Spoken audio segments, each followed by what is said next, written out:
Oggi vi parlo della Dupont Lady. E innanzitutto guardate che razza di astuccio. Anche per questo si fa l'acquisto ogni tanto, per la coreografia, per quello che c'è dietro, per quello che c'è dentro, senza dubbio, ma per questo aspetto che senza dubbio piace a tutti noi appassionati, così come questa cassettiera. Già, perché è proprio questo che imita l'astuccio Dupont e io lo sfilo insieme a voi per andare a vedere che cosa c'è dentro. E poi vedremo anche la penna, ma c'è tempo. Allora abbiamo tutti i documenti di rito e anche un bel po' di libretti che ci parlano della nostra penna. Questo qua lo metteremo sull'astuccio, questo è il certificato, è la carta di garanzia che si tratta di una Dupont, come vedete c'è il certificato.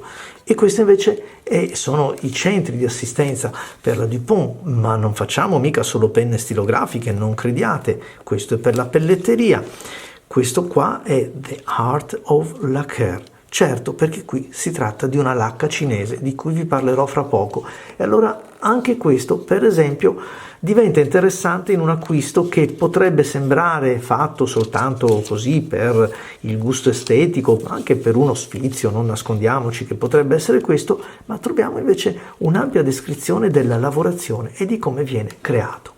E poi eccolo qua, Lady, ma certamente si capisce, una penna più piccolina e allora una presentazione molto articolata con un sommario, vabbè ci sono le diverse lingue, ma come vedete la presentazione di come si utilizza la penna, insomma tante informazioni che alla fin fine hanno fatto sprecare un po' di carta, ma fa parte insomma del settore.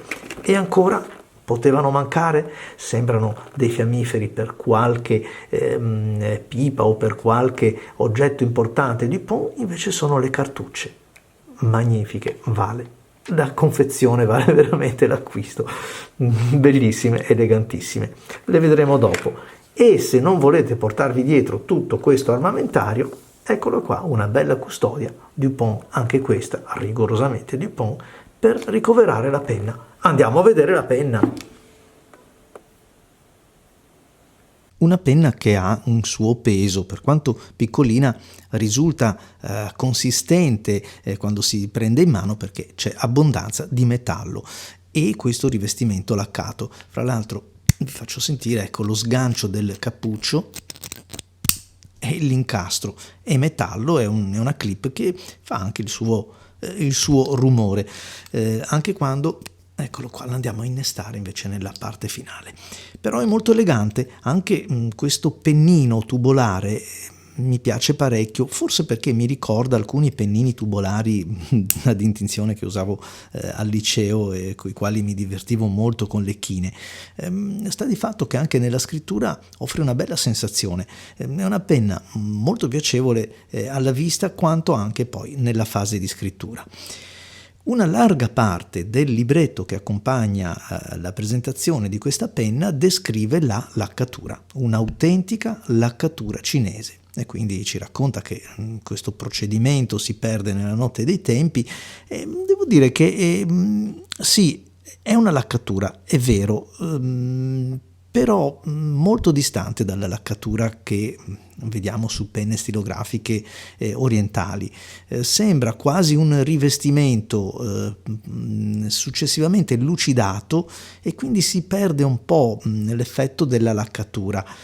Mi piacerebbe o mi sarebbe piaciuta una lacca un po' più opaca, questa sembra proprio verniciata. Per il resto la penna si smonta e si svita con una filettatura in parte metallica che è alloggiata nel fusto della penna, ma la sorpresa sono state proprio le cartucce che non c'è stato modo di adattare a quelle standard, a quelle di altri marchi che usano comunque quel tipo di attacco, se non con quelle proprietarie, con quelle fornite per l'appunto nella cartuccia, nell'incarto di Dupont. La Dupont Lady, molto elegante, molto bella, minimale, non c'è clip, non c'è fermaglio, ma è una lady, non deve metterla nella giacca. Evidentemente questo hanno pensato in Dupont. dovrebbe avere delle cartucce di tipo internazionale, ma non sono riuscito a fare calzare a dovere le cartucce, quindi ho dovuto per forza ricorrere a quelle che sono contenute nella confezione, in questo elegante cofanetto, questo scrigno, questo scrittoio in miniatura che Dupont ha creato per la Lady. In effetti non sono, questa calza bene, le altre no, quindi abbiamo il blu della Dupont da provare su questa stilografica.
Una sorpresa dietro l'angolo è qua, molto bella questa penna, l'astuccio, cioè il cofanetto poi vale l'acquisto perché è davvero da collezione, oserei dire.